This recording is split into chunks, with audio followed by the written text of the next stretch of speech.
আজ জুলাই মাসের ১৩ তারিখ ২০২৬ সাল। পড়ন্ত বিকেলে এই ভিডিওটি করছি। ১১ তারিখ এবং ১২ তারিখ এই দুদিন সারা বাংলাদেশে মুষলধারে বৃষ্টি। তার আগে গত এক সপ্তাহ ধরে দেশের দক্ষিণ এবং পশ্চিমাঞ্চলে প্রকৃতির বিরূপ আচরণে যেভাবে অঝরে বৃষ্টি ঝরেছে, অবস্থা দৃষ্টি মনে হয়েছে আল্লাহর গজব নাজিল হয়েছে। কেবলমাত্র চট্টগ্রাম, পার্বত্য চট্টগ্রাম অর্থাৎ পাহাড়ি এলাকাগুলোতে অতি বৃষ্টির কারণে পাহাড় ধসে এ যাবৎকালে যতটা পেপারে এসেছে অ্যাবাউট ৩৫ জনের মতো মানুষ মারা গেছেন। কত মানুষ যে গৃহহীন হয়েছেন, কত মানুষ আহত হয়েছেন, এবং যে সকল এলাকাতে রাস্তার উপরে ছিন্নমূল মানুষ বসবাস করে অস্থায়ী সেই মাটির ঘর করে বা অন্য পলিথিন টলিথিন বিছিয়ে, সে সকল এলাকায় রীতিমতো হৃদয় বিদারক দৃশ্য তৈরি হয়েছে। বসত বাটি মানে পানিতে এমন অবস্থা হয়ে গেছে, হাঁটু পানি নয়, বুক পানি, কোমর পানি। গবাদি পশু নিয়ে, নিজেদের জীবন নিয়ে, জীবিকা নিয়ে, মানে অভুক্ত মানুষের যে হাজারি, এসব দেখে মনে হয় যেন প্রকৃতি রুষ্ট হয়ে গেছে। যে দৃশ্য ছোটকালে কোনোদিন দেখিনি, শুনেছি। চারিদিকে অথই পানি, থই থই পানি, মানুষ মারা যাচ্ছে, দাফন কাফন করার কোনো ব্যবস্থা নেই। তখন সেই কাফন পুড়িয়ে কলা গাছের ভেলায় করে নদীতে বা বন্যার পানিতে সেই লাশ ভাসিয়ে দেওয়া হয়। এটা ৭০, ৭১, ৭২, ৭৩ সালে এরকম ঘটনা আমরা শুনেছি, কিন্তু আমি দেখিনি। কিন্তু এইবার এই ঘটনা দেখলাম। আপনারা হয়তো অনেকে সামাজিক মাধ্যমে দেখেছেন যে এরকম বেশ কয়েকটি এলাকাতে সম্পূর্ণ এলাকা ডুবে যাওয়ার কারণে সেখানে মৃত ব্যক্তিকে লাশ কলার ভেলায় দিয়ে ভাসিয়ে দেওয়া হয়েছে। এই যখন প্রকৃতির অবস্থা, ঠিক সেই সময়টিতে রাজনীতির অঙ্গনে অভিনয়, মোনাফিকি, বাদরামো, অমানবিক কর্মকাণ্ড চরম অবস্থায় পৌঁছে গেছে। এরকম প্রাকৃতিক যখন দুর্যোগ আসে, যখন মানুষ হেদায়েতের পথে থাকে, তখন তারা বিনম্র আচরণ করে, তওবা করে, আস্তাগফিরুল্লাহ পড়ে, ভয় পায়, আল্লাহর কাছে আত্মসমর্পণ করে এবং যতটা সম্ভব ক্ষমার সুন্দর দৃষ্টিতে প্রতিপক্ষকে দেখে। কিন্তু এই যে প্রকৃতির বিরূপ অবস্থা, যখন মানুষ না খেয়ে মরছে, হতাশা চারিদিকে, তখন ত্রাণ বিতরণের নামে যে অভিনয় চলছে, যে বন্যার্থদের দেখতে যাওয়ার নাম করে যে সকল ঘটনা ঘটছে, তারপরে এই প্রাকৃতিক দুর্যোগের মধ্যেও সরকারের বিভিন্ন সংস্থা, ব্যক্তি, প্রতিষ্ঠান যে কর্মকাণ্ড করছে, তাতে করে যে কোনো সুস্থ মানুষ এই দৃশ্য দেখলে অসুস্থ হয়ে যাবে। রোম যখন জ্বলছিল বা পুড়ছিল, ঠিক সেই সময় নিরো বাঁশি বাজাচ্ছিল। ঠিক একই সময় এখন বাংলাদেশের সব ক্ষেত্রে স্কুল ডুবে গেছে, ছাত্রছাত্রী কোনো নামগন্ধ নাই, কিন্তু পরীক্ষা পেছানো যাবে না, পরীক্ষা দিতেই হবে। এরকম মানে বিশ্রী বিশ্রী সব ঘটনা। দেশের যখন এই অবস্থা, তখন আপনাকে সেলফি তুলতে হবে, এই সময়টার মধ্যে আপনাকে সেই ফ্যামিলি কার্ড বিতরণ করতে হবে। প্রচণ্ড ঝড় বৃষ্টির মধ্যে পুরো দক্ষিণাঞ্চল যেখানে তছনছ, সেখানে গিয়ে আপনাকে সেই ফ্যামিলি কার্ড বিতরণ করতে হবে। এবং সেই কাজ করতে গিয়ে মানে বরিশালের গৌর নদী বা আগলঝরা এলাকাতে একটা বাজার আছে, মহাসড়কের উপর বাটাজোড় বাজার। সেই বাজারে প্রধানমন্ত্রী গিয়েছেন একটা অনুষ্ঠানে, ছোট্ট একটা গ্রাম্য অনুষ্ঠান। ওই অনুষ্ঠানে, এত ছোট অনুষ্ঠানে প্রধানমন্ত্রী তো দূরের কথা, একটা ইউনিয়ন পরিষদের চেয়ারম্যানও এত ছোট অনুষ্ঠান করেন না। এবং সেই অনুষ্ঠানের একটি ভিডিও ক্লিপ ইন্টারনেটে ছড়িয়ে পড়েছে। সেখানে যে বিশৃঙ্খলা অবস্থা, সেখানে যে সকল অশ্লীল অশ্রাব্য কথাবার্তা হচ্ছে, সেখানে মাইক হাতে প্রধানমন্ত্রীকে যে অসহায় অবস্থায় দেখা যাচ্ছে, এটি কোনো অবস্থাতেই 18 কোটি মানুষের একটি দেশ, সেই দেশের প্রধানমন্ত্রী, সেই প্রধানমন্ত্রীর রাষ্ট্রীয় কর্মের চিত্র হতে পারে না। যখন দেখবেন এরকম অসামঞ্জস্যকর কোনো ঘটনা ঘটে, একটা যে অনুষ্ঠানে লোক হবে 200, সেখানে লোক হয়ে গেছে 2 লাখ, একটা অনুষ্ঠানে লোক হবে 2 লাখ, সেখানে লোক হয়েছে 200, এগুলো ভালো লক্ষণ নয়। ন্যাসারের নেচার ইটসেলফ এটা ডিসকোঅপারেশন করে, আপনাকে একটা মেসেজ দেয় you should not go forward. এবং এই বিষয়গুলো আমাদের যারা মানে রাষ্ট্রকর্মে নিযুক্ত তারা একটু খোঁজ নিলে জানতে পারতেন যে তাদের সবচেয়ে বিশ্বস্ত বন্ধু হলো তাদের বডি, শরীর। শরীর যেখানে সায় না দেয়, যে পরিবেশে শরীর সায় দেয় না, সেখানে যাওয়া উচিত নয়।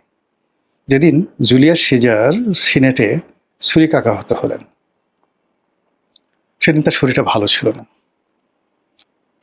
ছিল না, সারা রাত জ্বর, তারপর ম্যাজ করছিল। তো তিনি যেতে চাচ্ছিলেন না, কিন্তু তার যারা লোকজন আছে তারা খুব জোর করে তাকে সেদিন সিনেটে পাঠালো, এবং তিনি সিনেটে গেলেন ওই অসুস্থ শরীর নিয়ে, এবং ওখানে ব্রুটাস তাকে মেরে ফেলল। জিয়াউর রহমান যেদিন নিহত হন সেদিনও তিনি ছিলেন ক্লান্ত, বিধ্বস্ত। রাত্রি 2টো পর্যন্ত তিনি ক্যান্টনমেন্টে, চিটং ক্যান্টনমেন্টে ছিলেন। তো ক্যান্টনমেন্টে যারা পরস্পর বিরোধী সেনাবাহিনীর কর্তারা ছিলেন তাদের মধ্যে বিরোধ ছিল, সেগুলো নিষ্পত্তির চেষ্টা করেছেন। তার আগে চট্টগ্রামের রাজনৈতিক যারা নেতৃবৃন্দ ছিলেন তাদের সঙ্গে বৈঠক করেছেন, সেখানেও কোনো ভালো ফলাফল আসেনি। ক্লান্ত হয়ে, বিধ্বস্ত হয়ে তিনি সার্কিট হাউসে গেছেন। ফজরের আজানের সময়টাতে নর্মালি তিনি উঠে যান নামাজ পড়ার জন্য, কিন্তু সেদিন তিনি উঠতে পারেননি। আজান কানে বাজছিল, কিন্তু অন্য সময় যেভাবে তিনি উঠেন আজানের সঙ্গে সঙ্গে সেদিন উঠতে পারেননি। সেই ক্লান্তি এবং বিধ্বস্ত অবস্থায় আততায়ীরা সার্কিট হাউসে আক্রমণ চালায়। তো উনি যদি সেই রাতেই বুঝতে পারছেন যে আমার বডিটা সিগন্যাল দিচ্ছে না ঠিক মতো, অথবা তিনি যে চট্টগ্রাম যেদিন যাচ্ছিলেন অঝোরে বৃষ্টি হচ্ছিল, সিগন্যাল ব্যাড সিগন্যাল, তার চট্টগ্রামে যাওয়াটাই ঠিক হয় না, তিনি জোর করে সেখানে গিয়েছেন প্রকৃতির বিরুদ্ধে। এখন বাংলাদেশের যে প্রকৃতি এই জুলাই মাসে, জুলাইটা শুরু হলো, গত বছর জুলাই তেমন ছিল না, তার আগের বছর জুলাই তো পুরোটাই প্রকৃতি জনগণের পক্ষে, রাজনীতিবিদদের পক্ষে করে দিয়েছিল 2024 সনের জুলাইটি। আর 2025 সনের জুলাইটি অতটা গ্রেসফুল ছিল না, কিন্তু এইবারের মতো ছিল না। এইবারে জুলাই শুরু হওয়ার আগেই শুরু হয়ে গেল জুলাই সিডিআই, সেটি নিয়ে কত লঙ্কা কাণ্ড, সেটা বন্ধ হয়ে গেছে। তারপর শুরু হলো প্রাকৃতিক দুর্যোগ, তারপরে শুরু হলো রাজনৈতিক দুর্যোগ, শেখ হাসিনা দেশে আসবেন, এরপর আরও নানা কর্মকাণ্ড। এর প্রেক্ষিতে সরকারি দলের মধ্যে নানা রকম বিভক্তি। এক নেতা বলছেন যে আওয়ামী লীগ যে সকল ইয়াবা ব্যবসা করত, চোরাচালানি করত, টাউটারি বাটপারি করতো, এখন তা বিএনপির এক শ্রেণীর নেতারা সেই কাজগুলো করছে। পার্লামেন্টে বসে এক এমপি আর এক এমপিকে বলছে আপনার বাড়ির সামনে দিয়ে ইয়াবার চালান আনা নেওয়া হয়। বোঝার চেষ্টা করুন যে ভিতরে জাস্টিস সাত্তারের আমলে যে বিরোধ ছিল, বিসংবাদ ছিল মন্ত্রী এমপিদের মধ্যে, তার চেয়ে কি এখন কম আছে না বেশি আছে? যারা ভিতর আছেন তারা বুঝতে পারবেন। সুপ্রিম কোর্ট থেকে সেক্রেটারিয়েট, সব জায়গাতে এলোমেলো অবস্থা। পুলিশের মধ্যে সর্বকালের নিকৃষ্ট অস্থিরতা চলছে। পুলিশ এখন যা কিছু ঘটছে পুলিশ ধারণ করতে পারছে না। একের পর এক বিভিন্ন আওয়ামী লীগ ত্যাগ দিয়ে, একের পর এক যাকে বলা হয় স্বাধীনতার পক্ষের শক্তির ত্যাগ দিয়ে, একের পর এক বিএনপি বিরোধী ত্যাগ দিয়ে, যেভাবে পুলিশের সমস্ত দক্ষ অভিজ্ঞ কর্মকর্তাদেরকে ঝেঁটিয়ে বিদায় করা হচ্ছে, পুরো পুলিশ বাহিনী ফাঁকা। খালি জায়গাতে যাদেরকে নিয়োগ দেওয়া হচ্ছে খুব অল্প সময়ের জন্য। জনাব আরিফ নামক একজন এই পুলিশের এসপি কর্মকর্তা, সে তো সরাসরি সাংবাদিক নাজমুস সাকিব তার সাথে যে সাক্ষাৎকার দিয়েছেন, সেখানে যে সকল কথাবার্তা বলেছেন রীতিমতো লোমহর্ষ। অন্যদিকে গত 17 বছর ধরে পুলিশে যে সকল বড় বড় কর্তারা সাফার হয়েছেন, তারা এই জমানাতে এসে একটা পোস্ট পোর্টফোলিও পেয়ে 6 মাসের বেশি তারা ভোগ করতে পারেনি, এর মধ্যে তাদেরকে বিদায় করে দেওয়া হয়েছে। আর নতুন নতুন জায়গায় যারা আসছে, এরা বিএনপি করবে কিভাবে? এরা নয় জামাত করে, নয় আওয়ামী লীগ করে। এর কারণ হলো, ধরুন এডিশনাল এসপি থেকে এই অল্প 2 বছরের মধ্যে একটা ছেলে যদি ডিআইজি হয়ে যায়, তাহলে রিক্রুটমেন্টটা হয়েছিল কবে, কোন আমলে হয়েছিল, কিভাবে হয়েছিল? সে আওয়ামী লীগ হয় কি করে, সে বিএনপি হয় কি করে? এই অবস্থা পুলিশে। সিমিলারলি একটা রাষ্ট্রকে চালায় সেই সিভিল সার্ভিস। সেই সিভিল সার্ভিসের সেক্রেটারি থেকে শুরু করে উপসচিব পর্যায়ের যারা ডিসি র্যাঙ্কে ছিল, পাইকারি হারে প্রথমে ওএসডি, তারপরে চাকরিচ্যুত এবং আরও সামনে চাকরিচ্যুত করার প্ল্যান চলছে। 2018 সনে যারা ডিসি হিসেবে নিয়োজিত ছিলেন তাদের সবাইকে ওএসডি করে রাখা হয়েছে। আর এই সময়টিতে যারা এসপি ছিলেন খুব মানে কয়েকদিন আগে এরকম 37 জন না 38 জন কর্মকর্তাকে চাকরি থেকে অব্যাহতি দেওয়া হয়েছে। কাজে ওই সময়টাতে যারা ডিসি ছিলেন তারা হয়তো কেউ এডিশনাল সেক্রেটারি হয়েছেন, কেউ হয়তো জয়েন্ট সেক্রেটারি হয়েছেন, তো তাদের সবাইকে ওএসডি করে রাখা হয়েছে। ওএসডি করে রাখার পর এখন তাদেরকে দেখা গেল যে তাদেরকে চাকরিচ্যুত করা হবে এরকম একটা আতঙ্ক ছড়িয়ে পড়ছে। তো আতঙ্ক ছড়িয়ে পড়ার কারণে তারা পারিবারিকভাবে, মানসিকভাবে, সামাজিকভাবে তছনছ হয়ে গেছে। 2018 সনে আমি নির্বাচন করেছি। আমি ওই সময়টাতে এসপি, ডিসি তাদের দ্বারা, টিওনোর দ্বারা, ওসি দ্বারা মারাত্মকভাবে অপমানিত, লাঞ্ছিত হয়েছি। শুধু আমি না, বিএনপির 300 এমপি হয়েছেন। কিন্তু এত কিছুর মধ্যে যেটা হয় যে কিছু কিছু কর্মকর্তা যারা নিজেরা তাফালিং করেছেন অগ্রগামী হয়ে, কিছু কিছু কর্মকর্তা চুপ ছিলেন, কিছু কিছু কর্মকর্তা নীরব থাকতে বাধ্য হয়েছেন, আবার কিছু কিছু কর্মকর্তা গোপনে সাহায্য সহযোগিতা করেছেন। এটা সত্য কথা। এখন আপনি শাস্তি দিবেন, শাস্তি দেওয়ার জন্য আপনি দেখেন যে আসলে কোন লোকটা অন্যায় করেছে, ঘুষ করেছে, দুর্নীতি করেছে, আওয়ামী লীগের তাফালিং করেছে, ইত্যাদি ইত্যাদি সব কিছু। যেমন ধরুন 2018 সনে আমার সাথে খুব আচরণ হয়েছে, কিন্তু তখন যে ডিসি ছিল সেই ডিসি তেমন কিছু করেনি, অনেকটা প্রফেশনাল। এসপি খুব বেশি তাফালিং দেখায়নি, কিন্তু একটা এডিশনাল এসপি ছিল, ও মাই গড, ওকে দেখে মনে হতো জয়নাল হাজারি। সে পারলে আমাদের যে এমপি প্রার্থী ছিলাম, আমাদের পাশার করে বুটের লাথি মারার জন্য সে সারাদিন মিলিটারি মানে যুদ্ধের যে গাম বুট আছে ওইগুলো পরে থাকতো। একজন এডিশনাল এসপি, আমি নাম জানি না, এত বেয়াদব এসপি আমি জীবনে দেখি না। আমি শিওর সেই যে এসপি কিছু করেনি ওই সময়, সেই এসপির চাকরি চলে গেছে, কিন্তু এডিশনাল এসপি এখন কোথায় আছে আই ডোন্ট নো। আবার দেখুন আমার সময় 18 সনে পটুয়াখালীতে যে এসপি ছিল সেই ডিসি ছিল, one of the finest man, ভদ্রলোক মানুষ, তাকে হয়তো ওএসডি করা হয়েছে, কিন্তু তারপরে একজন ডিসি গেছে, আমার নামটা মনে আসছে না, যে ডিসি আমার বাড়িটা ভেঙে দিচ্ছে। ওখানে আওয়ামী লীগ, বিএনপির যত নেতা ছিল, কামাল সম্ভবত সেই ডিসির নাম বোধহয় কামাল, এরকম কিছু একটা হবে, নরসিংদী বাড়ি, পাগলা টাইপের। পুরো পটুয়াখালীর 4টি সংসদীয় এলাকাতে বিএনপির যত মানে এমপি প্রার্থী ছিল, যত নেতাকর্মী ছিল, সবার বাবার নাম ভুলে দিচ্ছে নির্বাচনের পরপর। এবং ওখানে যে যারা আওয়ামী লীগের পান্ডা ছিল, সেই পান্ডাদের সাথে একসাথে বসে যত রকম অপকর্ম আছে সব একসাথে করতো। আচ্ছা, এখন সে কোথায় আছে? তাকে কি ওএসডি করা হয়েছে? সম্ভবত না, হয়তো সে বহাল তবিয়তে এডিশনাল সেক্রেটারি হয়ে গেছে, আমি জানি না, আই ডোন্ট নো।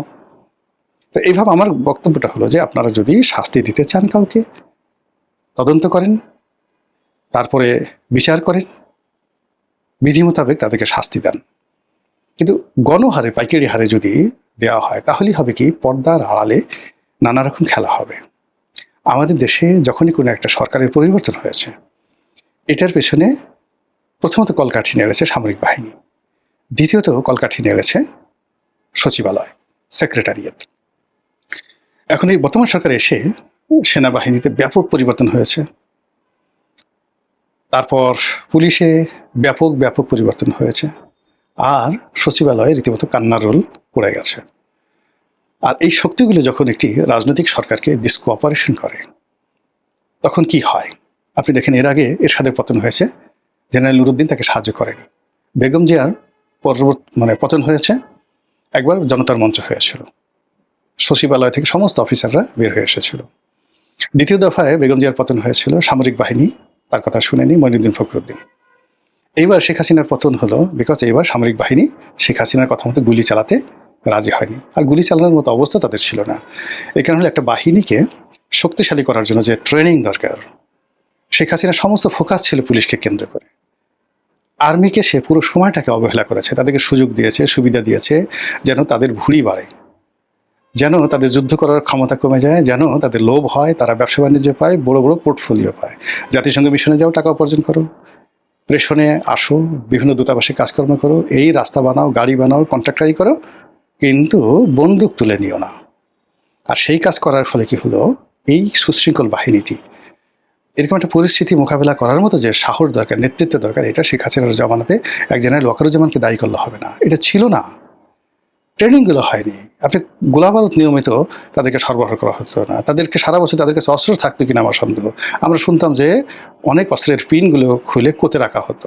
অস্ত্র থাকতো কিন্তু ওই যে ফায়ারিং পিন তাদের ছিল না। আমি এগুলো শুনেছি এই সমস্ত কথাবার্তা। তো সেই বাহিনী কি করে এরকম একটা পরিবেশ পরিস্থিতি মোকাবেলা করবে? এবং সেই অবস্থা আর্মিদের মধ্যে যে ট্রমা সেটা এখনো আছে। এখন আর্মিকে গালাগালি করা হচ্ছে, এখন তাদেরকে তুচ্ছ তাচ্ছিল্য করা হচ্ছে, কিন্তু তারা যে পুরো জিনিসটি অতীতের মতো করে হ্যান্ডেল করবে এটা এই 17 বছর কন্টিনিউয়াসলি তাদেরকে অবদমিত করার পর আবার এখন এই জমানাতে যখন আর এক দফা চাকরিচ্যুতি সমস্ত সিনিয়র জেনারেল আপ টু কর্নেলের উপরে পর্যন্ত যত পদ পদবি আছে সবগুলোকে ট্যাগ দিয়ে আপনি তাড়িয়ে দিলেন।